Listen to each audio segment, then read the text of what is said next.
Number of cases of heart attacks among younger people now is rising steadily. They have a stressful job. Young professionals को इतना targets मिले हुए हैं, they you to meet those targets, so they go beyond their time limits and they stretch too much. There's also been an increase in the number of heart attacks among South Asian. Suppose your parents or your brother sister, if they have a heart attack less than 40 years of age, there are very high chances that you are going to have a heart disease in your future. You can delay it for 5 years, 10 years, 15 years, but you cannot prevent it 100%. The genetics is such a strong risk factor. This is the conversation with Sanjeev Sharma. He's a cardiologist, currently the chairman of interventional cardiology at the Eternal Hospital in Jaipur. He's consistently one of the leading cardiologists in India, the recipient of multiple awards with clinical experience of over 25 years. In this conversation, we talk about his journey becoming a cardiologist. What are the different steps you have to take to actually become one? We then talk about the anatomy of the human heart. What are the different parts? How do they work together? What is the function of the human heart? We cover heart attacks. What are the different symptoms? How do you detect them? What are the procedures they use to test and treat a heart attack? And then we also cover why there's an increase in the number of heart attacks among young people, among Indians. What are the different lifestyles, diets that cause it, and how we can prevent it. And now, it's no time. Check the mic and make sure it sound right, boys.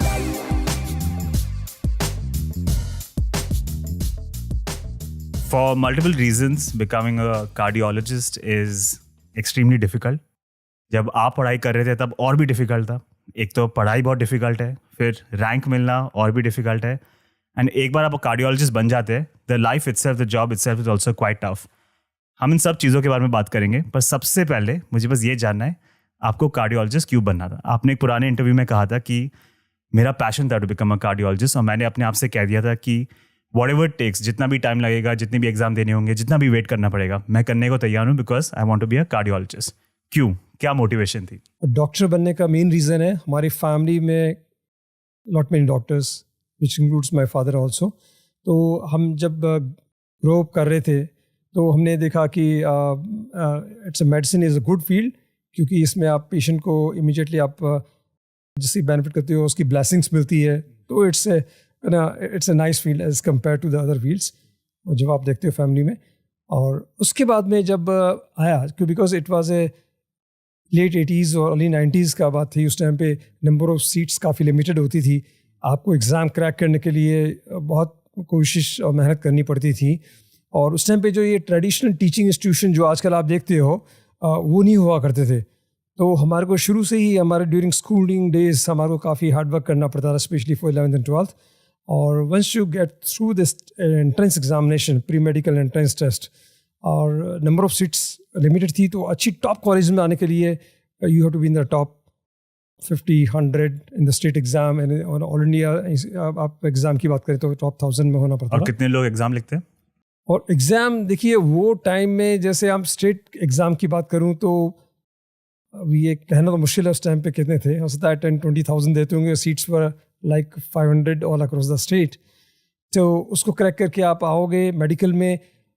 Medicine में जब हम entrance किया MBBS में, उसमें आने के बाद में ये नहीं था कि आप किस स्ट्रीम में जाओगे. तो जैसे जैसे समय गया, मैं जब फाइनल MBBS में आया, that was the time I got passion about the medicine, internal medicine के लिए. बहुत सारी ब्रांचेस थी, मेडिसिन, सर्जरी, गायनियोप्स, ऑर्थोपेडिक्स, सो मेनी ब्रांचेस. लेकिन मेरे को लगा कि ये जो इंटरनल मेडिसिन है, उसमें अपना जो एप्लीकेशन ऑफ जो नॉलेज है वो सबसे ज़्यादा है. You need to be master of everything. Once you are thorough medicine guy, मैंने आपने इंटर मेडिसिन को थोरो कर लिया, तो आप जो भी आपकी बॉडी की जितनी भी हैं डिजीज़ेस, उन सबको एड्रेस कर सकते हो.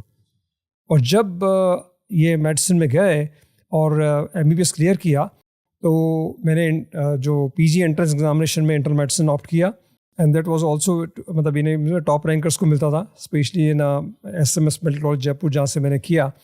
और इंटरनल मेडिसिन में जब MD करने के दौरान मैंने देखा कि जितनी भी डिफरेंट ब्रांचेस हैं मेडिसिन की, जो सुपर स्पेशलिटी हम कहते हैं, उसमें cardiology, neurology, nephrology, gastroenterology and other different branches. तो कार्डियोलॉजी ऐसी ब्रांच थी जिसमें आप कोई भी पेशेंट की लाइफ सेव करने के लिए जो भी एफर्ट होते हैं उससे you see a dramatic benefit immediately. मतलब पेशेंट कोलैप्स आया, उसको आपने रिवाइव किया और उसका जो भी प्रोसीजर किया, suppose you did angioplasty for acute heart attack with 100% blockage, patient immediately improve कर जाता है। If you done with in the time window of reversibility of muscle, तो वो उसकी हार्ट की pumping back to normal, now he can lead a normal span of life, like वो अभी 40 years का है, नेक्स्ट 40 ईयर्स के लिए तो he will live for the next 40 years. Whereas in neurology आप स्ट्रोक करके आता है तो कितना उसका पावर रिगेन होगा, कितनी रिकवरी होगी, वो कहना मुश्किल है। ये महीनों तक चलेगा वैसे। आजकल न्यूरो इंटरवेंशन भी आ गया, उसमें बेनिफिट होता है। Still it was like most of patient I used to see कि वो पैरालाइज हो गए हैं तो उनकी फिजियोथेरेपी चल रही है, takes longer time for the recovery. And same is nephrology, patient आ गया, एंड स्टेज रीनल डिसीज है और उसको बाद में डायलिसिस पे गया। Unless you do a renal transplant they will keep coming for the dialysis and they get weak and weak. और तो लगता था कि एक कार्डियोलॉजी में थ्रिल है, उसमें कुछ ड्रामेटिक बेनिफिट होता है और उसमें आपको एक you can give a good quality of life to the patient and good span of life to the patient. Yeah, this is a psychological benefit कि आपको visibly impact देख रहे हैं, the change you're making in people's lives. आपने अभी जिक्र किया कि सीट्स बहुत कम होती थी, अगर आपकी 3rd रैंक आई पर सिर्फ 2 सीट्स है तो आपको वेट लिस्ट पे डाल दिया जाता था। तो मान लीजिए मैं एक स्टूडेंट हूँ और मुझे कार्डियोलॉजिस्ट बनना है आज। What is the entire process? Walk me through from A to Z. अभी मैं हाई स्कूल में हूँ, मुझे कोई आइडिया नहीं कि कौन से एग्जाम देने हैं, कौन सी एप्लीकेशन भरनी है, क्या रैंक लानी है। तो what is the entire process to become a cardiologist? हाँ, ये तो बहुत ही एक बड़ा इंटरेस्टिंग क्वेश्चन आपने पूछा, क्योंकि आपने जो बताया वैसा स्ट्रगल हमने भी फेस किया है कि there used to be only few institutions in India हमारे टाइम में जो हमने जब डीएम एंट्रेंस दिया, like AIIMS Delhi, PGI Chandigarh, SGPGI Lucknow और जिपमर पौंडीचेरी एंड श्री चित्रा कोची। तो सब जगह 2, 3, 4 सीट होती थी। और इंडिया में जब इस स्ट्रगल के लिए फाइट करते थे तो टॉप 25 जो स्टूडेंट्स थे वो जो हर जगह क्रैक करते थे, तो 2 जनों को यहाँ मिल गया, फिर 2 जनों को वहाँ मिला। तो कभी आप फर्स्ट वेटिंग हो, 3 सीट्स हैं, आप 4th रैंकर हो। जैसे पीजीआई में 2 सीट्स थी, आई वॉज विद इन द फर्स्ट 6 कैंडिडेट जो who qualified for the interview and then I was heard. Same with AIIMS में 1 सीट थी उस सेशन में, लाखों लोग अप्लाई कर रहे हैं। एंड 1 सीट में क्लियर किया, वी वर 3 क्वालिफाइंग कैंडिडेट्स जो क्वालिफाई जो अल्टीमेटली उन्होंने लिया, उन्होंने वहाँ से एमडी पास आउट को लिया। We was first waiting. और जीबी पंत में आई क्वालिफाई 5 सीट्स एंड मैं टाई हो गया 5th रैंक के लिए, इक्वल मार्क्स। एंड फिर उन्होंने एमबीबीएस के मार्क्स पे डिसाइड किया कि who will be getting that seat. तो ये स्ट्रगल जो आपने जिक्र किया कि है ना, limited number of seats and you are, जो भी टॉप 25 थे वो हर जगह जाते थे, एग्जाम देते थे, 2 का उधर हो गया, धीरे धीरे करके वो सब एब्जॉर्ब हो जाते थे। तो once you are at the top level of your preparation then you are going to crack it. आपको अपना धैर्य नहीं खोना है और आपका पैशन को फॉलो करना है, आपको नहीं छोड़ना है। मैंने कहा कि कम वॉट में मैं नहीं छोड़ूंगा, भले ही वो एक बार यहाँ पे नहीं हुआ, नेक्स्ट टाइम उधर हो जाएगा, और तभी जा करके आप ये टॉप इंस्टीट्यूशन में क्रैक कर सकते हो। कई लोग होते थे सोचते यार मैं 1 या 2 बार एग्जाम दूंगा, और सपोज मैं फर्स्ट वेटिंग में आया, सेकंड वेटिंग में आया, तो उन्होंने बोला कि अब ठीक है, now I continue with the internal medicine, I don't want to do super speciality. लेकिन लाइफ में अगर कुछ अचीव करना है तो वो 100% आपको मिलता है, मेरा ये मानना है। If you are passionate about it and if you work very sincerely and in a best possible hard work का अगर आप कर रहे हो तो आपको मिलेगा ही मिलेगा। इसमें कोई वो इफ़ एंड बट्स नहीं है कि अगर आप चाहो ही नहीं मिले। बस ये कि आपके एफर्ट सिंसियर होने चाहिए, फोकस्ड होने चाहिए, और कीप ऑन इम्प्रूविंग। जो भी आपने किया है उसको नेक्स्ट लेवल पे जाना है। सपोज आपने कोई भी एग्जाम किया, इमीडिएटली एनालाइज कि मेरे ये 5 क्वेश्चंस जो हुए, क्या रीज़न था, मैंने प्रिपरेशन नहीं करी या फिर आउट ऑफ सिलेबस था, कुछ भी है, और मैं क्यों उसको रॉन्ग किया। बस उस पर अगर आपने काम किया, and next time you will get to the next and eventually you get through the exam and you can crack. आजकल देखो, जो बेसिक जो फंडामेंटल्स हैं हर जगह के सेम होते हैं कि आपको एक तो अपना बिल्कुल सिस्टमेटिक वे में पूरा एनालाइज करना है कि मेरे को कोई एग्ज़ाम करेक्ट करना है, उसका सिलेबस कैसा है, कौन कौन से इंस्टीट्यूशन है जहाँ पे ये डीएम की सीट्स अवेलेबल हैं, और उनमें से कौन से टॉप इंस्टीट्यूशन जहाँ मैं जाना चाहता हूँ। It's not about XYZ colleges, you should always go for the best colleges. और उसके लिए जब प्रिपरेशन जब भी करते हैं तो you have to clear go through the all the syllabus कि कौन कौन से and then you have to prepare very thoroughly and do the all the MCQs और जो भी उनके बेसिक जो एग्जामिनेशन के वो हैं सब कुछ आप बढ़िया से प्रिपेयर करो. Then you practice and give the exam with the full sincerity. You will get to the level when you yourself will realize कि now got a level कि मैं कहीं भी क्रैक कर सकता हूँ and go for the best institution. अच्छा, but rank मिलना आजकल भी वैसा ही है या इट्स बिकम स्लाइटली इजियर और या कॉम्पिटिशन इवन वर्स? कंपटीशन पहले के मुकाबले का number of seats DM seats increase हुई हैं, तो अब वो इतना स्ट्रगल नहीं है जितना पहले हुआ करता था. लेकिन for top institution like AIIMS, PGI, JPGI, you have to have a good preparation, then you can crack this. Okay, मैं कोशिश करूंगा. I'll let you know अगर मैं पहुंच गया. चलो कार्डियोलॉजी एक्सप्लोर करते हैं और सबसे पहले मुझे ये जानना है कि हार्ट होता क्या है, उसके फंक्शन क्या होता है, what is the importance of the heart. तो प्यार करने के अलावा what is the function of the heart? दिल का मामला है, आपने उसका रखा है. हार्ट देखिए सबसे इम्पोर्टेंट या सबसे वाइटल ऑर्गन है पूरी बॉडी का. जब ऑर्गेनोजेनेसिस होता है, एज सून एज अपना बॉडी डेवलप होती है आफ्टर कंसीवमेंट, तो वो हार्ट फर्स्ट फ्यू वीक्स में ही ये धड़कना शुरू हो जाता है और उस समय तक अपने आखिरी दिन तक हार्ट धड़कता रहता है. जब आप सोते हैं तब भी धड़कता है, जब आप कुछ करते हैं तो भी धड़कता है.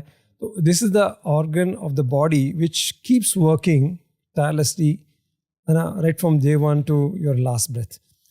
तो और हार्ट एक मसल का chamber, there are 4 chambers. Muscle is full of muscular organ है और इसमें 4 चैम्बर्स होते हैं, 4 वैल्व्स होते हैं, 2 ग्रेट आर्टरीज होती हैं. और हार्ट को जब भी बात होती है हार्ट की तो कॉरोनरी आर्टरी डिजीज़ के बारे में कहा जाता है, क्योंकि हार्ट की मसल्स को सप्लाई करने वाली 3 main coronary artery, 2 on the left side, 1 on the right side. और जब भी बीमारियों के बारे में बात होती है तो लाइफस्टाइल डिजीज फैक्टर्स ये जो है हमारे हार्ट की हेल्थ को अफेक्ट करते हैं. और हार्ट की हेल्थ में चाहे डायबिटीज़ हो, हाई ब्लड प्रेशर हो, हाई कोलेस्ट्रॉल हो, स्मोकिंग, ये सब हमारे हार्ट को अफेक्ट करते हैं. स्पेशली हमारी कॉरोनरी आर्टरीज़ को. कॉरोनरी आर्टरी जब भी हम कहेंगे तो वो कॉरोनरी मीन्स हार्ट और coronary arteries which supplies the heart. ये आर्टरीज और ये चेम्बर्स करते क्या है, सबका फंक्शन क्या है? हाँ, सबका फंक्शन देखिए, अपर चैम्बर को हम एट्रियम कहते हैं और लोअर चैम्बर को हम वेंट्रिकल कहते हैं. तो एट्रियम जो है वो एज ए रिजर्वायर काम करते हैं और जो वेंट्रिकल होता है वो पंपिंग चैम्बर होते हैं. तो इसमें right heart receives the impure blood from whole body. जब आपको सुपीरियर वेना केवा यानी आप जो upper half of the body से जो वीनस ब्लड आता है डीऑक्सीनेटेड, वो राइट हार्ट में आता है. लोअर बॉडी से IVC या लो वीना केवा के थ्रू राइट हार्ट में आता है. और राइट एट्रियम जो रिजर्वायर है फिर वो उसको राइट वेंट्रिकल जो मेन पंपिंग चैम्बर में भेजता है थ्रू ट्रैक्स परिवार. राइट वेंट्रिकल है वो जो right side chamber impure blood को प्यूरिफाई यानी ऑक्सीनेशन के लिए लंग्स में पंप करता है थ्रू पल्मोनरी आर्टरी, है ना, दिस इज राइट हार्ट. और जो प्योर ऑक्सीनेटेड ब्लड फिर ये लंग्स से लेफ्ट हार्ट में आता है, लेफ्ट एट्रियम में, जो कि रिजर्वायर है. And from left atrium through mitral valve, it comes to the main pumping chamber, that is a left ventricle. That is a muscle chamber which pumps blood to the whole body. Left ventricle is the main chamber which supplies the blood to our whole body through aorta. Then from left ventricle to the aorta, there is a valve called aortic valve. उसके through ये pump करता है और वो blood जो है पूरी body में जाता है.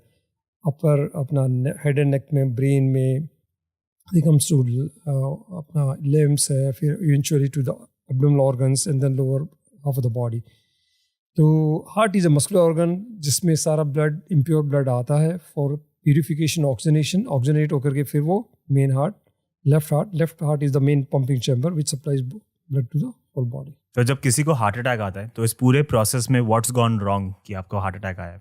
जब हमारा बर्थ होता है उसके बाद से ही हमारी जो ब्लड वेसल्स हैं, जो आप कॉरोनरी आर्टरी हार्ट की सप्लाई वाले वेसल को, तो उसमें जो कोलेस्ट्रॉल है जो हमारे ब्लड में फ्लो करता है वो धीरे धीरे उसकी जो इनर सरफेस होती है, इंटिमा बोलते हैं, है ना, जो वेसल की जो 3 लेयर्स होती हैं, इनर मोस्ट इज इंटिमा, उसके बाद में media and then outermost is adventitia. They are 3 layers. जो ब्लड के अंदर जो कोलेस्ट्रॉल होता है gradually it gets deposited through the endothelium यानी इंटीमा से होकर क्रॉस करके वो मीडिया में डिपॉजिट होने लग जाता है. दैट मेक्स इनिशियल जो हमारी first few decades of life में पहले तो हमारा फैटी स्ट्रीक बनती है. फर्स्ट डिकेड ऑफ लाइफ जो फैटी स्ट्रीक वो वहीं पर रह जाती है, आगे बढ़ते नहीं. कई बार ये फैटी स्ट्रीक से फिर फैटी अंदर की तरफ जब फैट डिपॉजिट होता है इनर इंटिमा लेयर के अंदर थ्रू एंडोथीलियम, जो कोलेस्ट्रॉल डिपॉजिट है, it makes a plaque. Plaque means there is a fat deposition inside the intimal है, और वो यूजुअली फाइब्रोसिस होता है, कई बार स्टेबलाइज होता है, कई बार ये प्रोग्रेस करता है. जब ये फैट लेडन जो होती है मैक्रोफेज जो उसको एनगल्फ करती है, तो कई बार है ना हीट प्रोड्यूस होती है.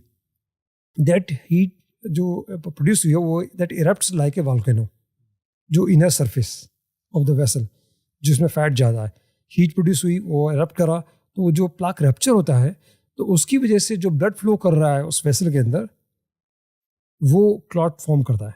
फर्स्ट प्लेटलेट एग्रीगेट होती हैं, देन फिब्रिन डिपॉजिट होता है, and that blocks of the vessel that cause A heart attack.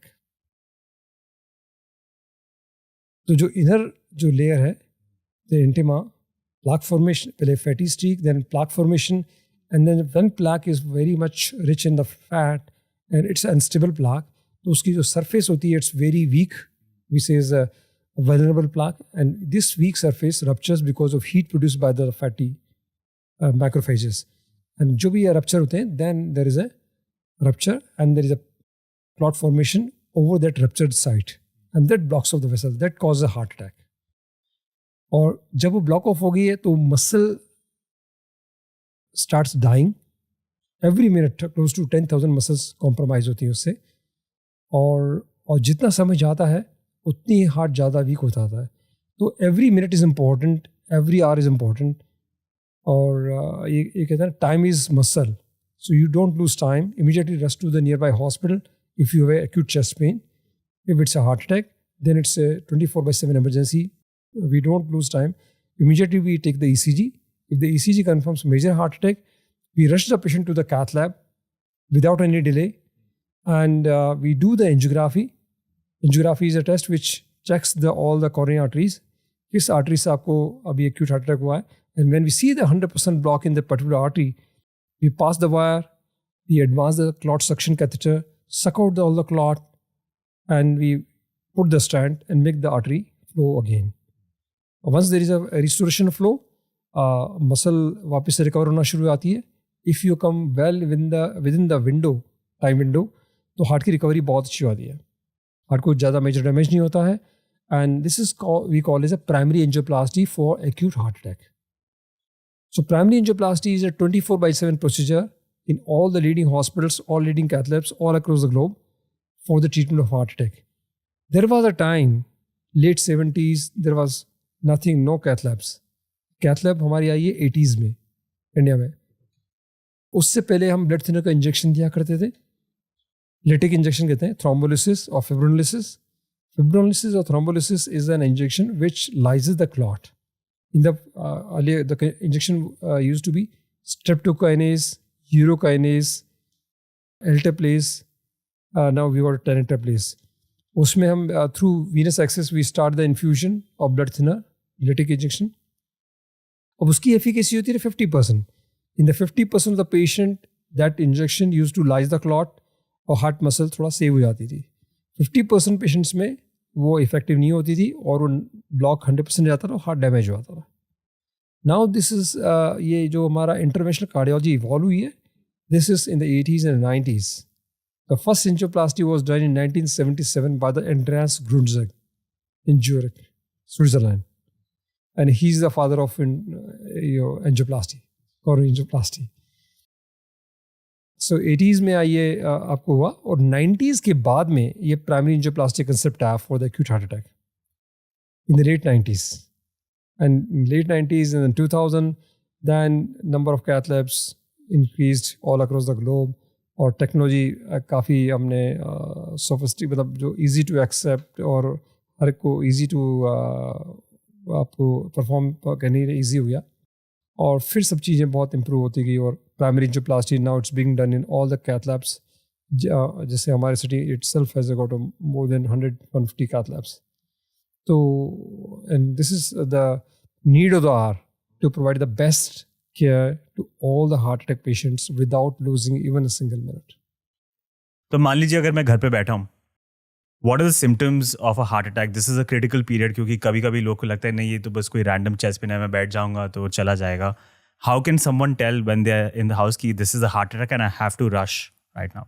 The main symptom मैं आपको बताना चाहूँगा कि center of chest, जो center of chest है, that is we call a breastbone or sternum.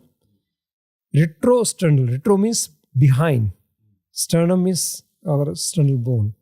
So retrosternal pain which you feel like heaviness, like ऐसा लगता है किसी ने बहुत ही पत्थर रख दिया है ना. वो बोलते कि सब किसी ने एकदम से हमारे चेस्ट में कुछ हैवीनेस, इतना सीवियर हैवीनेस है जो कि लाइफ में कभी एक्सपीरियंस नहीं करी. This discomfort in the chest can be in the form of heaviness और the burning pain after meal, क्योंकि लोग कई बार सोचते हैं कि एसिडिटी हो गई है, that is Heartburn. Heartburn. 50% time you can have a heart problem, जो हार्टबर्न कहते हैं. So it can be at retrosternal area, sudden onset heaviness और स्क्वीजिंग पेन, इससे अंदर से किसी ने स्क्वीज कर दिया हो, या acute burning pain in the retrosternum, which can radiate to your jaw or both the shoulders, left shoulder, right shoulder, or both the shoulders, left arm or the right arm, or your back, and it's progressively increasing in severity. जैसे अभी आपको heaviness शुरू हुई center of chest में, it is increasing in severity and gradually it's going to your jaw or the left arm or the right arm or your back, and it is associated with sweating, uneasiness, or feeling of impending doom. Something is going to happen to me. If you're feeling like that, it's going to be a heart attack 90% times. And this can be associated with nausea, vomiting, or extreme uneasiness. आपको खुद को लगेगा, और हमेशा अगर आपको ये feeling ये आती है और आपने बोला लाइफ में कभी ऐसा पेन नहीं हुआ, ऐसी अनइजीनेस नहीं हुई, और आपने फर्स्ट टाइम एक्सपीरियंस नहीं है, देयर आर चांसेस ना more than 90% chances it can B heart attack. काफ़ी लोग हैं जो कि क्योंकि कई बार ये हमारे 50% हार्ट के अटैक खाना खाने के बाद में होते हैं, after your meals, evening meals और द डे टाइम मील्स. तो लोग सोचते हैं कि एसिडिटी हो गई है, I must take Eno, antacid, and then you delay the treatment. मैं थोड़ा लेट जाऊं, वो लेट हो जाता है. हाँ. पेंटोसिड ले लिया, या रात हो गई है, रात को मैं अब किसको जगाऊंगा, कैसे हॉस्पिटल जाऊंगा, तो मैं एसिडिटी ले लेता हूँ या फिर कैनल से. डोंट डिले इट, क्योंकि बिकॉज इस टाइम इज मसल, और इसमें जो हार्ट जो डैमेज होता है ना, it causes electrical instability. Means heart की जो मसल जो इंजर हो रही है, इट कॉजेज एरिथमिया, और that is the reason people collapse at home और एट वर्क प्लेस. कि अब बात कर रहे थे एकदम कोलैप्स हो गए, रात को नींद में कोलैप्स हो गए. जब भी हार्ट अटैक में जब नस ब्लॉक होती है, हार्ट की muscle they start dying, it becomes electrically unstable. Electrically unstable होने पे जो हार्ट हमारा सिंक्रोनाइज्ड 80 बार कॉन्ट्रैक्ट करता है एंड बीपी प्रोड्यूस करता है 120/80. When heart is electrically unstable causes ventricular arrhythmia in the form of ventricular tachycardia. It's a technical term, ventricular tachycardia or ventricular fibrillation. तो heart जो है हमारा यूं कॉन्ट्रैक्ट करता है just 200 times. When it contracts 200 times, it's fibrillating, BP drops to 20, 30 and 0. Once BP is 0, आपको body में blood का सप्लाई बंद होता है, ब्रेन को जैसे सप्लाई बंद होता है, you feel unconscious, immediately आप unconscious हो गए. But that is the time you need to act very fast. Bystander CPR. Immediately patient को flat लेटा दो, center of breastbone पे आप दोनों ये जो अपने hands को आप करके, और then you start giving CPR and the other person calls the ambulance. जैसे अमेरिका में 911 होता है. They start, one person is doing CPR and another person is calling 911, और उनके paramedics, medics सब लोग rush करते हैं. CPR क्या है? CPR is very important life saving measure for the saving the life of patient with heart attack. उससे CPR से क्या होता है कि आप हार्ट की जो सेंटर ऑफ जो अपना ब्रेस्ट बोन है, आपने ये जो हैंड्स को दोनों को यूँ करके, देन यू आर कंप्रेसिंग, ये जो कंप्रेशन है इट शुड बी इफेक्टिव, इसमें और 2.5 इंचेस का हम नहीं करते हैं, and we give all the compression by keeping the elbow straight, so that all force get transmitted to the breastbone. और ये जो मसाज हुआ उससे जो हार्ट का पंप है it keeps on pumping the blood to the all vital organs like brain, kidney, liver, उनका perfusion maintain होता है. If you are given a good CPR, chances of survival are very high. And the reason for this collapse is the ventricular tachycardia. अगर आपने immediately उसने paramedic shock कर दिया, shock करते ही जो हार्ट की rhythm comes back to the normal rhythm, like from 200 fibrillating to the normal 80 beats per minute. Once it's 80 beats per minute after shock, the patient immediately regains consciousness. Then he starts talking, क्या हुआ था मेरे को? And then you rush to the hospital and then do the urgent emergency angiography and check the block and clear the block by doing a primary angioplasty. So till the time you get the expert care, तो all the patients जो कि हमारे hospital के आने से 2-3 minute 5 minute पहले collapse करते हैं, आते हैं चेस्ट पेन करते करते आते रहते हैं, you never know 10 to 15% patients को कार्डियक अरेस्ट होता है बिकॉज ऑफ VTVF. मेजॉरिटी 80% आते हैं चेस्ट पेन करके आते हैं, and we they come to hospital, we diagnose by doing ECG, by symptoms ECG and blood test, cardiac enzyme, biomarkers, troponin T, troponin I, and that confirms the diagnosis. Your symptoms, your ECG, your troponin blood level, and echocardiography that confirms a heart attack. Once we confirm heart attack, immediately rush to the cath lab and do the primary angioplasty. इसमें heart attack से आने से पहले से patient collapse हो गया, suppose VTVF on the way to the hospital हुआ और वो 2 मिनट भी नहीं हुआ, तो हमारे जैसे ही हमारे हॉस्पिटल में ER में पहुंचते हैं या any ER of the any top 9 hospitals, immediately they start the protocol by doing a cardiac massage. जैसे हमारा कोड ब्लू होता है, जब पेशेंट कोलैप्स हुआ तो immediately we start CPR and the other patient intubate. Immediately आपको intubate करके आप ट्यूब डाल देते हैं for keeping the airway patent, और एक जना पूरा CPR कर रहा है इमीडिएटली टू मेंटेन सर्कुलेशन. तो circulation by massage and intubate so that you can oxygenate. और फिर इमीडिएटली जैसे ही आपने CPR किया, पेशेंट रिवाइव हुआ, and then do the emergency angiography and do the angioplasty and the patient survives. कई patient है जो कोलैप्स कंडीशन में आए हैं, दूसरे दिन आके बैठ गए, इवन उनको हाइपोक्सिक ब्रेन इंजरी भी हुई है, जो सर्कुलेशन स्टॉप हुआ था meanwhile 2 to 3 minutes that causes injury to your brain, liver and kidneys. But we have done a successful CPR, revive किया, कॉन्शियसनेस रीगेन नहीं किया पेशेंट ने, लेकिन रिदम रीगेन कर ली.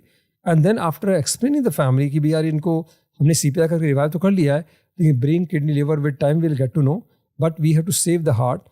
We do the emergency angiography and angioplasty. Patient survive कर जाता है. मालूम पड़ा कि नेक्स्ट डे वो जब ICU में था, ब्रेन का परफ्यूजन इंप्रूव होने से उसकी ब्रेन की रिकवरी हो जाती है और कॉन्शियसनेस रिगेन कर जाता है. But at the other side sometimes we save the heart, but उनका ब्रेन हाइपोक्सिक ब्रेन इंजरी के बाद they are just like a brain dead. और ये है, और ब्रेन सर्वाइव कर गया तो कई बार किडनी शट डाउन हो जाती है, patient goes on dialysis. So time window is very important. Effective CPR is also important. Effective CPR के बाद में पेशेंट का सर्वाइवल के चांसेस ज़्यादा हो जाते हैं, whether CPR by bystander outside hospital और if it patient is with in the hospital in emergency room, effective CPR saves the life. इसीलिए हम लोगों ने प्रपोज किया, all the school, all the colleges, we should teach about the CPR so that they can save the lives. जो सारे public health, public interest वाली places हैं, like airport, जितने भी मेन जैसे मॉल्स हैं, बिग मॉल्स, और जहाँ पे काफ़ी क्राउड आप हमेशा आता है, वहाँ सब जगह आप देखोगे, सब जगह AEDs लिखे हुए हैं, AED और क्रॉस करके रेड में, that is automatic external defibrillator. So in case of emergency, if someone collapses, you do the effective CPR. Till the time you get emergency services available by 911 और जो भी अपना एम्बुलेंस सर्विसेज है, तो उस time तक आप उसको ग्लास को ब्रेक कर सकते हो, ब्रेक करके वो निकाल करके then you put on the chest of the patient and give the shock so that patient की रिदम वापस से बैक टू नॉर्मल आ गई and chances of survival are very high. एक चीज कहते थे golden rule, is there some time window जिसमें any damage that is done is reversible, you can be back to normal and उसके बाद the damage would be permanent? तो इसको golden hour principal कहते हैं. Golden hour is about first hour after heart attack. So within an hour, within first 60 minutes, if you get the medical attention or medical care, like within few minutes, aapko chest pain hua, you rush to nearby hospital, get the ECG, confirm the diagnosis of heart attack, and if the diagnosis of heart attack is confirmed, and they take you directly to the cath lab, it open the culprit artery which has caused you heart attack, 100% block को clear कर दिया. So there are good chances that heart will be back to normal and life expectancy is normal. 1 घंटे के अंदर होना एक है घंटे सब। तरह. लेकिन आपने टाइम लूज किया, सपोज आप 2 घंटे 3 घंटे, बिकॉज इट्स नॉट पॉसिबल. इतना हेवी ट्रैफिक होता है कई बार everywhere, all across the globe. Because of heavy traffic, you lose the critical window. You are going by your own vehicle and you got stuck in the traffic. And ambulance करी तो they give a siren, but for the general public they will not give you the way. So 2-3 घंटे कई बार you are from a remote place ना, आपको आने में थोड़ा time लग गया, तो उस दौरान जो हार्ट को डैमेज हुआ था, तो उसमें 2 hours are okay, 4 hours okay, 6 hours still okay. But after 6 hours, you tend to lose more muscle. And beyond 12 hours is like chances. Within 12 hours, we go for the primary angioplasty. And once it's more than 24 hours, there are chances that recovery of the muscle will not be that much. उतनी muscles को आप save नहीं कर पाएंगे जितना कि आप. So earlier the better. The first hour is a golden hour. And after that, 6 hours, 12 hours are okay. But beyond 24 hours, there are chances that you might not be saving that much muscle and heart can lose the strength. जो pumping जो हम बोलते हैं, ejection fraction we say 55 ejection fraction is normal. And once it's less than 30%, then you lost a large part of the heart. There's a very big question in biology, psychology, healthcare में तो है ही, around nature versus nurture. कि आपकी जो life है, how much of that is influenced by genetics, आपके genes, epigenetics, and how much is influenced by external factors, आपकी environment, आपका lifestyle, आपकी diet. तो जब heart attack की बात कर रहे हैं, heart health की बात कर रहे हैं, what is the weightage? How much is influenced by your genes, your genetic makeup, and how much is influenced आपकी diet, lifestyle, external environment? जो lifestyle factors है, they play a major role. और उसमें जो 5 important factors are diabetes, high blood pressure, high cholesterol, smoking, and your sedentary lifestyle. These are 5 important factors which are modifiable. By improving your lifestyle, you can control diabetes, you can control hypertension, and you can control your cholesterol, smoking habits, and the sedentary. The other important factor which you mentioned was genetics. That is non-modifiable. And that is one of the strongest risk factors. मतलब वो lifestyle से भी ज़्यादा important. Lifestyle से मतलब ये ज़्यादा important है, definitely है. ज़्यादा contribution है उसका. बहुत contribution है. In 5 जो modifiable risk factor का तो है, ये जो genetics है, it's non-modifiable. It's by your genes, with your parents. अब इसमें genetics में क्या है कि suppose your parents or your brother sister, if they have a heart attack less than 40 years of age, there are very high chances that you are going to have a heart disease in your future. In spite of taking all precautions, by all the lifestyle factors, आपने खाने पीने में परहेज भी कर लिया, आप exercise भी कर रहे हो, सब कुछ कर रहे हो, you can delay it for 5 years, 10 years, 15 years, but you cannot prevent it 100%. The genetics is such a strong risk factor. We have seen a good number of patients, young patients. So tomorrow I'm going to do angiography for a 26-year-old boy, a just married man, tomorrow. And his mother is my patient who has undergone angioplasty at the age of 45 years. And that young guy came at the age of 26 years with a heart attack. Although it's a minor heart attack, but he has a blockages. So the genetics is something, the family asks us, but why at such young age? That is a addition of your genetic factors plus lifestyles. That's why they are coming very early. Had he been very meticulous about his lifestyle, knowing that he's got a strong family history, हो सकता है कि वो जो उनकी mother को 40s हुआ, he would have gone to 55 or 60 or beyond that. लेकिन अगर आप erratic lifestyle है about your diet and exercise and your stress management, so you get early all the heart attacks. So genetics are very strong risk factors. And apart from the modifiable, which I discussed, diabetes. And third term you used is epigenetics. Epigenetics means you can modify your genes. You can modify your genes. And that is all possible. अभी इतना research बहुत चल रहा है इस पर कि jeans के ऊपर you can change the genes by your healthy lifestyle. To some extent you can have control over your genes, but not in entirety, but to some extent. And that is by religiously following all the healthy lifestyle factors. Like you eat in moderation, you eat a balanced diet, high fiber, balanced protein and balanced fat and low carb diet. And you're physically active. You're doing all the aerobic activity like 45 minutes brisk walk or any aerobic sports of your interest. And then doing some stretching exercise with yoga and meditation. And yoga is one of the very important way of life, I think. In addition to aerobic activity or any sports, you should follow the yoga. That gives you stretching, and also the breathing exercise in yoga are very beneficial because it tones down your sympathetic tone and improves your vagal tone. Sympathetics increases your heart rate, blood pressure. In vagal, jo hai, it decreases your heart rate, decreases your blood pressure, demand on heart. Yoga improves the vagal tone and suppresses your sympathetic tone. And thereby it lowers BP, lowers heart rate, and decreases chances of heart attack, stroke, and all the emergencies. And then flight and fight response is all because of sympathetics. Relax and jo digestion wala part hai, that is by the vagal tone. Yoga affects it favorably. इस साल national geography की report भी आई थी कि the number of cases of heart attacks among younger people now is rising steadily. तो ऐसा क्या हो रहा है आजकल, apart from genetics which is not modifiable, हमारी डाइट लाइफस्टाइल में क्या ऐसा बदल गया कि this cases are increasing over time? या उसमें आपको मैं बताना चाहूँगा 2-3 चीज़ें. यंग हार्ट अटैक्स में we always go for the detail history, what's going with them. The one factor is the majority of them are smokers. Smoking is one of the high risk factors.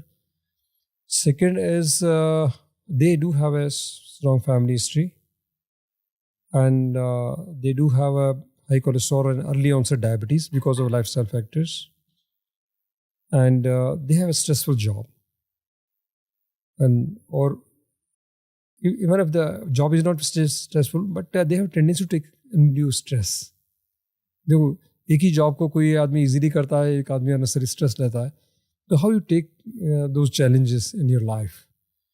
तो smoking, sedentary lifestyle, early onset diabetes, high cholesterol, and sedentary lifestyle, sitting, and you're stressful because of like अभी young professionals को इतना targets मिले हुए हैं, they you to meet those targets.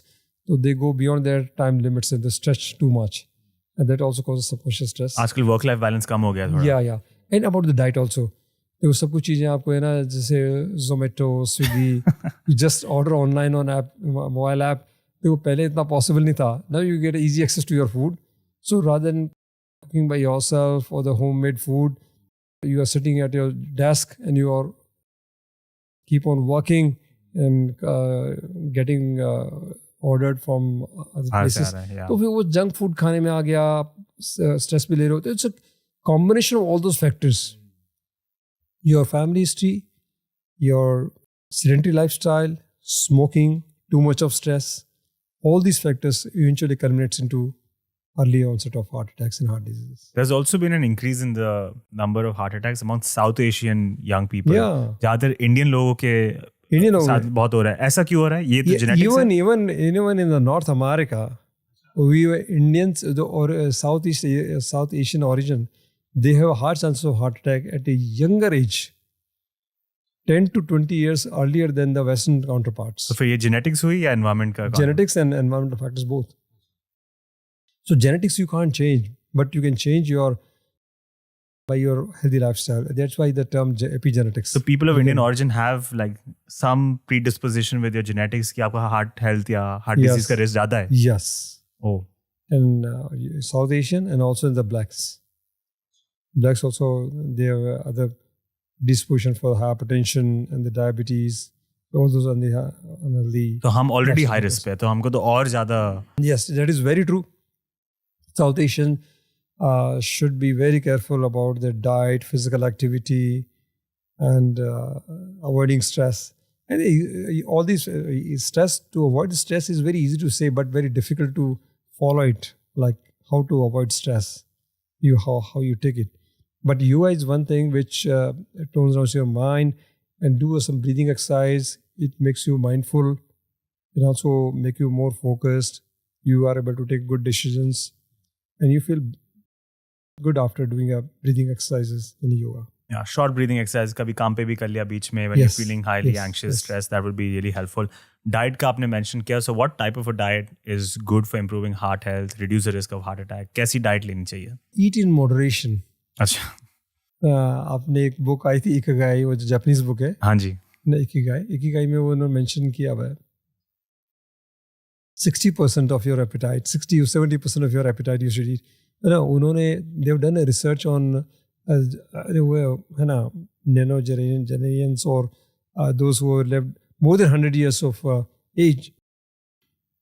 उन्होंने देखा तो जो जापान में जो टाउन था ना ओकिनावा, हाँ जी, तो वहाँ they've seen a large number of people 100 plus से रह रहे 100 हैं। प्लस वाले। Yeah. तो उन्होंने देखा, देखो एक तो Japanese they eat in moderation. आप हमेशा, और हम इंडियंस है ना, they are very fond of eating. अभी हम जब खाते हैं तो हमारे को ये भी चाहिए वो भी चाहिए। There are 3 types of vegetables, और फिर ये भी है हमारा, तो रायता भी है, देन डिजर्ट्स भी हमारा variety of desserts and very rich food and number of festivals they keep on coming every month और सो। तो हमारा डाइट बहुत रिच है, तो that is one of the factor. तो डाइट के बारे में बोलेंगे तो जैसे ईट इन मॉडरेशन, मतलब जो आपको जितना एपिटाइट है उससे आप कम लीजिए। और second, the balance of everything, take plenty of fibres, the very good for the gut movement, अच्छा होता है। Then balance amount of protein, good amount of protein. Even when you cross 40, you tend to lose muscle mass, so you should have a good amount of protein. Fat in moderation, you can have fat, provided your cholesterol is normal and you're exercising good. मतलब आप उसको burn कर रहे हो, जो भी consume कर रहे हो burn कर रहे हो, you can take. Even some in a limited amount, your deshi ghee is also good. है ना? Or oils, you keep on changing oils. The combination of oil is better than one oil. We need a good fair balance of omega-3 and omega-6. तो ऐसा नहीं कि आप एकदम जिसको heart का प्रॉब्लम एकदम बंद कर दिया। omega-3, omega-6, you can have a good balance. Saturated fat में देशी घी you can take, provided your cholesterol is normal and you are healthy. And the carb you should cut down as much as possible. The main culprit is carb. ये sugar और जितना भी आप लेते हैं, जो जितना ब्रेड आपने लेते हैं, जितना कार्ब काफ़ी ज़्यादा आता है। रोटी में बहुत ज़्यादा, रोटी में ज़्यादा है। तो रोटी में क्या, होल ग्रेन आप वीट है या फिर मल्टीग्रेन जो आता है आटा, वो आप you take everything but in moderation and balance of everything. Fibre, plenty of fibre, green leafy vegetables and your protein, carb, fat हमने बताया मॉडरेशन में। And then plenty of legumes, आप स्प्राउट्स लेते हैं, लेग्यूम्स भी ले सकते हैं। और हाँ, और जो fruits, colourful fruits you can take, if you are not a diabetic, take all sorts of fruits, colourful fruits, सब कुछ ले सकते हैं। If you are diabetic then कुछ फ्रूट्स हैं जैसे ग्रेप्स के लिए हम मना करते हैं। तो शुगर लेवल बहुत हाँ, शुगर लेवल हाई होता है। एक कार्डियोलॉजिस्ट के लाइफ के बारे में भी बात करेंगे अब। बहुत सुनते हैं कि this is such a tough job, such long hours. So what does an average day look like for a cardiologist, average week? Cardiology, especially interventional cardiology, is the branch in which we have emergency 24/7. In the early phase of our career, we have to work very long hours, for getting into all those complex interventions. We want to learn all the complexity and all the complication handling and everything. We work long hours. Week में 1 or 2 night duties. और once you grow up the ladder, आप एकदम उसके बाद में क्या कि you develop a good team, तो then you have fair balance, then you time for yourself, then you can manage in a better way. तो as a cardiologist we work in the day time, the long hours, but we take out time the evening और early morning, that is time for us. और preferably in the morning, we usually take at least 1 to 1.5 hours for ourselves. Go for the walk at least 35 to 40 minutes, and then do a stretching, yoga, and breathing exercises. But many of our friends, they go to play badminton, and some are playing your lawn tennis, and a few which would play this golf also. तो जो भी आपका passion, जो भी अच्छा लगता है, which you enjoy, और कई बार क्या आप कुछ चाहते हो तो कंपनी को भी एंजॉय करते हो, that is also is a positive factor. But go out and do something, and aerobic activity for yourself, and take at least 1.5 hour in the morning. वो डेली मैं कोशिश करता हूँ कि एटलीस्ट 1.5 hour मॉर्निंग में do a breathing exercise immediately, and then go for the walk, brisk walk, stretching, yoga, and then the normal routine. And the weekend we try to have some kind of a break. पहले मैं काफ़ी कोशिश करता था कि Sunday morning to play with the group of friends cricket for 1.5 hour. Then we have a little bit of break and have a tea break, and we really enjoy. So you need to break the monotony which you are doing daily, and at least on weekend, on Sunday, you have time for yourself. And also follow your hobby, whatever you like. Whatever you like you like gardening, or you like playing any instrument, or you like singing. So you should have time for that. In the evening, अगर आपको थोड़ा सा जल्दी आ जाएं और आप आधा घंटा उसमें निकालें, and you spare time for with your family. वही कि you are with the family, and जो भी आधा एक घंटा आप उनके साथ में होता है, that is also very relaxing. तो that is also equally important. And once in 3 months you should have a break for 2-3 days, and once in 6 months you can have a break for a week. That is also equally important. So you need to have break, you need to follow your hobby other than your profession, and you should spend good amount of time with your family and friends, and close friends who are just like your family. And you should spare some time on the weekends, or whenever it's possible for you, you should have time with them. एक book है When Breath Becomes Air, which talks about the impact working in healthcare and medicine has on you. क्योंकि उस book में लिखा है कि you're surrounded by so much disease, there's a lot of death that you see every day, grief, sorrow, आप family members से बात करते हैं, and that has a toll on the person itself. कि आपकी mental health, आपकी physical health affect हो जाती है. उस book में लिखा है कि कितनी बार someone had to talk to a family member, फिर वो बस गाड़ी में जाके रोने लग गया 1 घंटे के लिए. So do you have any advice for people who work in this industry, such a tough industry, and it's so difficult to obviously see all of this happen in front of you? क्या advice है? How do you handle these situations? जिस branch में मैं हूँ, interventional cardiology, we see all the sick patients all the time.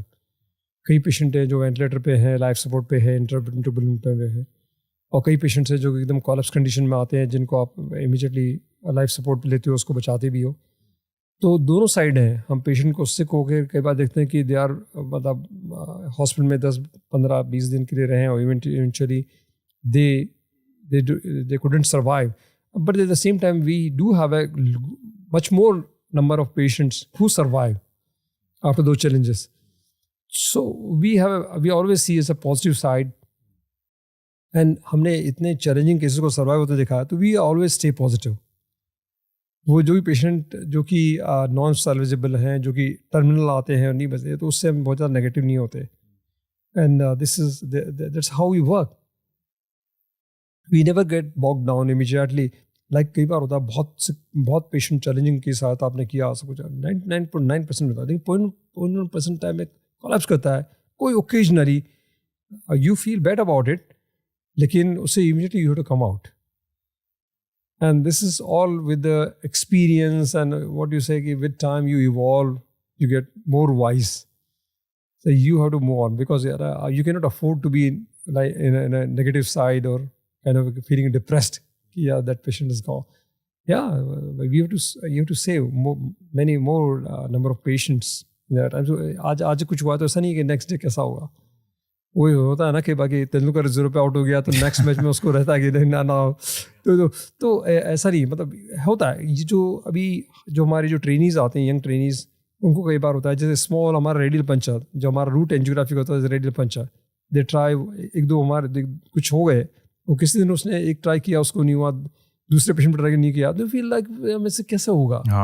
और फिर उसके बाद में जैसे हमने उनको बताया, this is how the training part goes on. You have to move on, you have to keep working.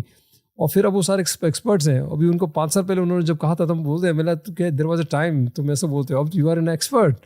तो ये क्या है कि the same rule applies for the sick patient also. We are all the time we deal with the sick patient, or with time we get into that frame of mind कि हमारे को कितने भी sick patient आए, कैसे भी आए, even in the middle of the night, we will work for the best of the patient with the best of our capabilities and best of technology what we have in the world. और हमारे को ये मालूम है कि majority of times we'll make patients survive. और जो भी वो स्मॉल नंबर है, that is a God's wish, you can say it's a matter of chance, a matter of luck, but we never get negative about it. आपका positive attitude तो it's a dominant personality. You are one of the best cardiologist in the country. हमने पहले बात की थी कितना tough होता है एग्जाम क्रैक करना, the theory, learning, all of that. पर क्या कोई भी पढ़ के रैंक लेके सक्सेसफुल डॉक्टर बन सकता है, या you also need to have some personality traits that would be helpful in this position? People who are close to you have always said you're very calm, very measured, you're a perfectionist, meticulous, you have a very high EQ. कुछ personality traits होते हैं that will make you more likely to be a successful doctor, या आपको लगता है कोई जिसने भी पढ़ाई कर ली, जिसने भी स्किल सीख ले, they can become a successful doctor? देखिए, ये आपने बहुत ही एक अच्छा relevant question और एक पॉइंट आपने रेज किया, क्योंकि हमने खुद ने भी देखा है. I've seen a very skilled surgeons, लेकिन they are not very successful. At the same time, an average surgeon who is very successful. तो उन दोनों में डिफरेंस क्या है कि he is limited to himself. जब भी आपकी मेडिकल की जो आपकी जो ट्रेनिंग हुई, उसमें आपको एजुकेट किया, आपको स्किल सिखाया, लेकिन at the same time the equally important side of your professional journey is to develop a good personality, to be very interactive and to be very communicative. And you है ना, आप जो right from मैं मेरी बात करोगे तो मैं I used to be an introvert. I learned over a period of time. मैंने देखा तो, क्योंकि this is a professional requirement. आपको ओपन होना है, सबसे कम्युनिकेट करना है, and you should be helping each and everyone around you. और हमेशा ओपन रहना, हमेशा कम्युनिकेट करना. इवन ड्यूरिंग योर जो स्टडी वाला टाइम होता है, तब भी आप सब ग्रुप डिस्कशन हो रहे हैं, आप मिल रहे हो, उनके साथ में चल रहे हो. ऐसा नहीं कि सब कई बात रूम में अकेले बैठ के पढ़ रहे हो, कुछ कर रहे हो. और उसके बाद में भी जब से एक्सट्रोवर्ट हो, आप गेम्स खेलने जा रहे हो, सबसे मिल रहे हो, that's equally important as you are developing your skills और डेवलपिंग योर नॉलेज. तो जैसे मैंने बताया कि कुछ सर्जन्स हैं, they are very good in skills, they don't come out for any meeting है, प्रोफेशनल मीटिंग में नहीं आएंगे, किससे मिलेंगे नहीं, बोले जो भी पेशेंट्स आ रहे हैं, दे हैव लिमिटेड नंबर्स. और एक है कि आप सबसे इंटरेक्ट भी करते हो, they going to for all the activities, our cultural programmes, our social activities, like हमारे जो भी कुछ प्रोफेशनल भी कोई वर्ल्ड हार्ट डे हुआ, कोई भी कुछ, तो they are going for each and every program, you are interacting with everyone. And doctors के साथ में लिमिटेशन क्या होता है, कई बार doctors feel comfortable in the surrounding of a doctor, not in the other profession. ये होता रहा. तो ये मैंने भी शुरू किया. I started going for the other gatherings like Rotary है, उसमें बहुत सारे different dimensions पर लोग आते हैं. पहले मेरे को भी लगता था कि it's a big challenge for me to get close to, मतलब किस तरह से उनसे एडजस्ट करूँ. With time you get adjusted with each and every one, and that makes you big circle. So apart from professional, आपकी skills, आपका जो communication skill, आपका getting easy with everyone, personality development, equally important to आपका personal development is very important. और वो भी मतलब उतना रोल प्ले करता है जितना कि आपके professional skills and knowledge work करते हैं. ये बहुत ही यूजफुल इंसाइट है, क्योंकि not many people talk about it. ज़्यादातर लोग फोकस करते हैं डॉक्टर्स के लिए बहुत ज़रूरी है. In fact it applies everywhere in every profession. Very interesting, very useful insights. चलो विल स्टार्ट रैपिंग अप. आपने बहुत मुझे अच्छे इंसाइट्स दिए. We could keep talking for hours, but we have to wrap up at some point. What would you like your legacy to be? कैसी निशानी छोड़ना चाहते हैं आप? निशानी, अब देखिए कि आप जो भी whatever I'm doing, ये कि with time I should be able to do the best in technology. What do I have right now, and I can take on the new challenges. Because medical intervention, especially interventional cardiology, where I work, is a very fast evolving field. So I want to get all the advancement as early as possible, learn new skills, and go to the next level. and provide the best state-of-art care to all the patients, my patient base in India, Rajasthan, and keep on learning new things and sharing with all the faculties from all over the world. This is one world. Like earlier we used to see that कि हमारे को वहाँ जाके पता नहीं क्या होता होगा. And now we have seen whatever is there in the North America or the Europe, we are getting almost at the same time the technology in our India, and we are doing those things, and we feel happy about it. And we are training the doctors in our hospital. I'm director of the DMB cardiology super specialty program in our hospital. I mean, we train cardiologists. That also gives you satisfaction.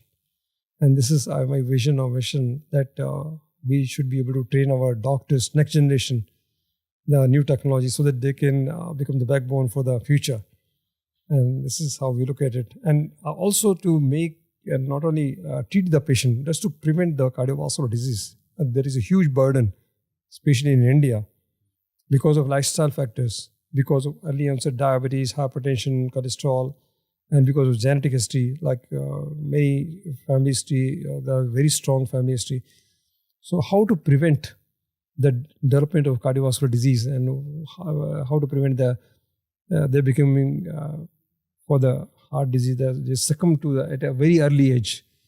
So if in some way we can make them aware about the healthy lifestyle, so that they themselves and the next generation should not suffer the early cardiovascular disease. वो तो आप कर रहे हैं. The work you're doing is monumental. This is God's work, and this is, I feel, some of the unsung heroes of the country जिनको I feel इतना recognition नहीं मिलता जितना जैसे Bollywood actor को मिलता है. But I hope that starts changing because you're truly doing great work.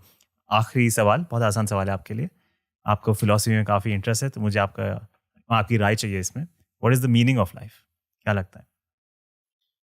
So meaning of life, life is very short, and you should live each and every moment in total, in full, the best how you can live it to the fullest, and give the best you can to the world in whatever field you are. And at the same time, you should have for yourself, you should have a good overall healthy lifestyle, so that you can, unless you are healthy, both as a physical, mental, spiritual, as an overall personality. So you should be like a balance of everything, and then you should give your best in whatever field you are.